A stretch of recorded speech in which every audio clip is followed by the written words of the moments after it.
माननीय सभापति महोदय, राजस्थान न्यूनतम आय गारंटी विधेयक पे बोलने का मौका दिया उसके लिए धन्यवाद।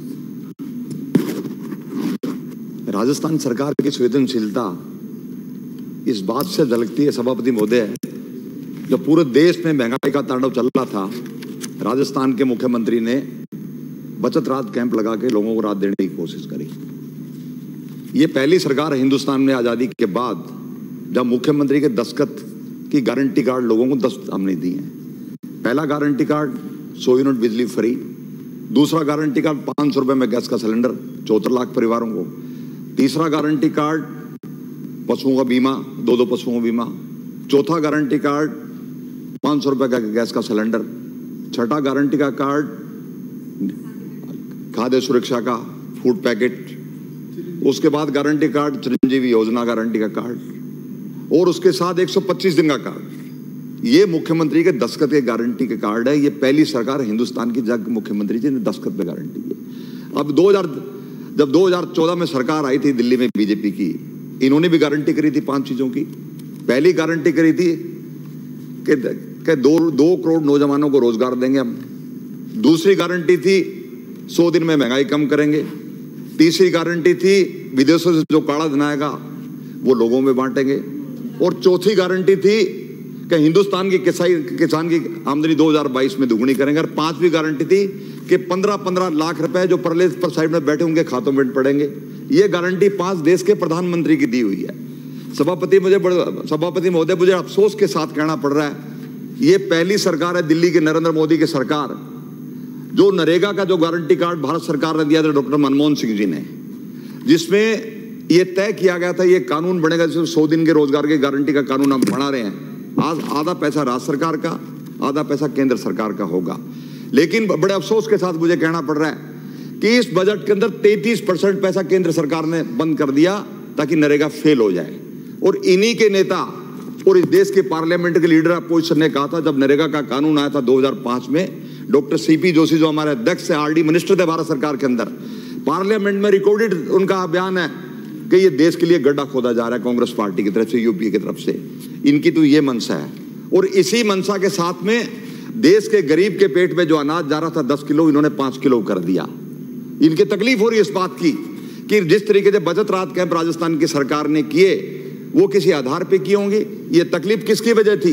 देश में जब से जीएसटी आया है तो केंद्र सरकार की गारंटी महंगाई को कम करने का, लेकिन केंद्र सरकार ने तो मना कर दिया।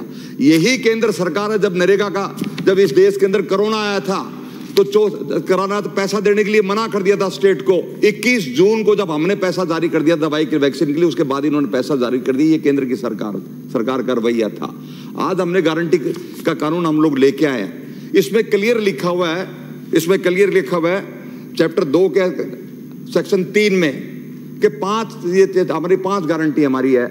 मुख्यमंत्री ग्रामीण रोजगार गारंटी, इंदिरा गांधी शहर रोजगार गारंटी, महात्मा गांधी मनरेगा गारंटी, और जो सबसे पिछड़ा हुआ समाज है वृद्धावस्था पेंशन, विशेष योगदान को पेंशन, विधवा पेंशन, एकल महिला पेंशन, ये पेंशन की गारंटी प्रदान कर रही है।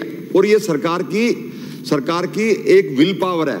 सरकार ने प्रावधान किया इस बात को किस तरीके से राजस्थान के लोगों को गारंटी दी जाए। अब गारंटी ये भी सरकार ने कह दिया कि हम हर साल 1,000 हम हर व्यक्ति को 1,000 का हम पेंशन देंगे। और ये पेंशन भी हमारी सरकार ने शुरू करी थी, 2008 में हमारी सरकार थी, हमने स्टार्ट किया था 500। आज राजस्थान के 1 करोड़ 14 लाख लोगों को 1,000 रुपए के हिसाब से पेंशन राजस्थान की सरकार गारंटी दे रही है। और मुख्यमंत्री जी धन्यवाद करना चाहूंगा कि पहली बार उन्होंने अपील करी है देश के प्रधानमंत्री से कि सोशल सिक्योरिटी बिल आप केंद्र सरकार में लेके आप आए, केंद्र सरकार में लेके आए, लेकिन उसमें केंद्र सरकार चर्चा नहीं करी। माननीय सभापति महोदय, आज ये बात कर रहे हैं गारंटी की, 10 गारंटी गिरा दी राजस्थान सरकार की इन्होंने। इनको शर्म नहीं आती? मैट का पैसा अभी तक बाकी पड़ा हुआ है, मैट का पैसा नहीं दिया इन लोगों ने। ये जानबूझ इस मानसिकता के आधार पे कि नरेगा का फेल हो जाए, क्योंकि सेंट्रल का लॉ है, ये स्कीम तो है नहीं, कोई स्कीम है नहीं, उसमें पैसा ही नहीं डालो ताकि वो फेल हो जाए। आज नरेगा का पैसे के लिए दर की ठोकर खा रहे हैं। गारंटी तो भारत सरकार को लेके आनी चाहिए कि नरेगा की टाइम बाउंड पेमेंट हो। ये काम भारत सरकार का, न कि राज्य सरकार का काम है। और आज राजस्थान सरकार ने 125 दिन का काम इसलिए देना पड़ रहा है कि इन्होंने पैसा नहीं दिया दिल्ली से। हमने 125 दिन का शहरी रोजगार गारंटी में कानून दिया है, हमने गारंटी करी है। ग्रामीण बार बार नरेगा की बात कर रहे हैं, हमारे साथी कह रहे थे नरेगा की बात कर रहे थे, आप चले गए वो सांगानेर से आने वाले सदस्य। नरेगा बंद कौन करना चाह रहा है? दिल्ली से क्यों नहीं पैसा रहा? कंपोनेंट मटेरियल का पैसा कितना बाकी है दिल्ली की तरफ, उस पर कोई ध्यान नहीं दे रहा। पिछली बार 27,000 करोड़ बाकी था हमारा, और दर दर के एक एक पैसा की दर के लिए हमने बार बार चिट्ठी लिखनी पड़ रही थी इनको, लेकिन इनकी मंशा थी कि स्कीम फैलो, गांव में हाहाकार मचे, सरकार के खिलाफ वातावरण बढ़े। इस भावना के साथ में पैसा रोका गया था केंद्र सरकार की तरफ से। माननीय सभापति महोदय, जिस तरीके की गारंटी का कार्ड मुख्यमंत्री जी ने दिया है, मैं समझता हूं इस राजस्थान के लिए इससे बढ़िया कोई गारंटी हो ही नहीं सकती। किसी सामाजिक तौर पे किसी ने सोचा तो सही, किसी मुख्यमंत्री ने एक संवेदनशीलता के आधार पर सोचा तो सही मुख्यमंत्री जी ने। मुख्यमंत्री जी ये भी तय किया है कि 15 दिन तक अगर काम नहीं मिले, तो इसमें अध्याय 3 की धारा 6 में लिखा गया 15 दिन तक अगर काम नहीं मिलेगा उसको हम भत्ता देंगे। ये कानून है, ये लॉ है, ये इस एक्ट में प्रावधान, इस एक्ट के अंदर प्रोविजन किया गया है। ये कोई स्कीम नहीं है, इसको कौन डिनाई कर सकता है? अगर पैसा नहीं मिल रहा आप लोगों को, आप कोर्ट जाइएगा इसके खिलाफ कि सब एक्ट में प्रोविजन, सरकार पैसा क्यों नहीं दे रही। आप कोर्ट की तरफ जाइए, कोर्ट का एक प्रोविजन है इसमें, उसमें ये एक्ट का प्रोविजन है। इसमें इनको चिंता किस बात की सता रही है? चिंता इस बात की सता रही है कि आज से 3 महीने के बाद में चुनाव जाएंगे, जनता इनसे पूछेगी, पिछले हिसाब 2013 से 18 का हिसाब मांगेगी भी आपने क्या किया। आज जिस तरीके का वातावरण पैदा करने की कोशिश कर रहे हैं सभापति महोदय, इनसे काम तो चलने वाला नहीं है। जिस तरीके से राजस्थान का पॉपुलरिटी का ग्राफ बढ़ा है, इनके पेट में परेशानी हो रही है। जब हमारे कैंप चल रहे थे, बचत राहत कैंप, तो कैंपों के बारे में भ्रम फैलाया जा रहा था।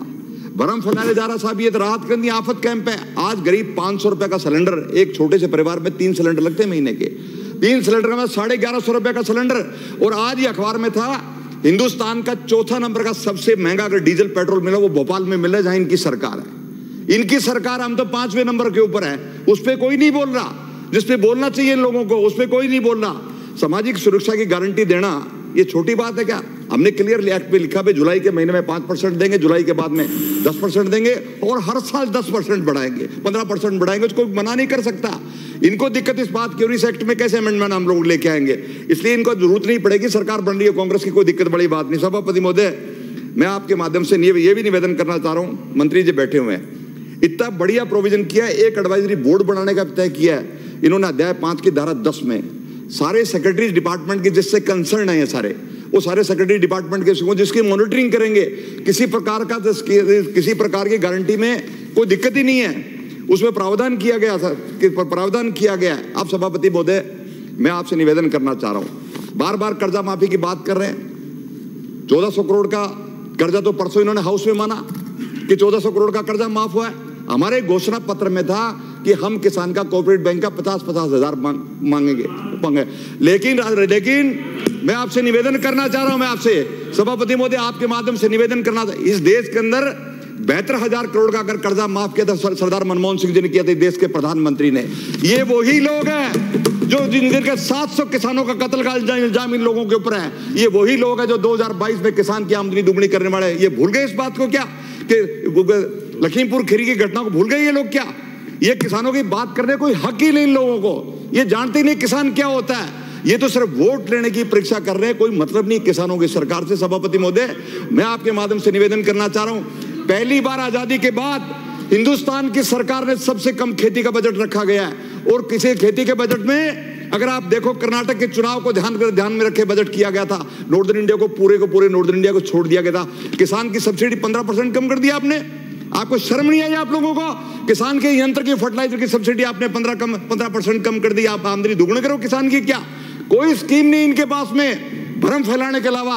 जिस तरीके से आपने 370 खत्म किए, कश्मीर में कराओ चुनाव, कौन मना कर रहा है आपको? अगर हिम्मत है तो क्यों नहीं चुनाव आप लोग करा रहे?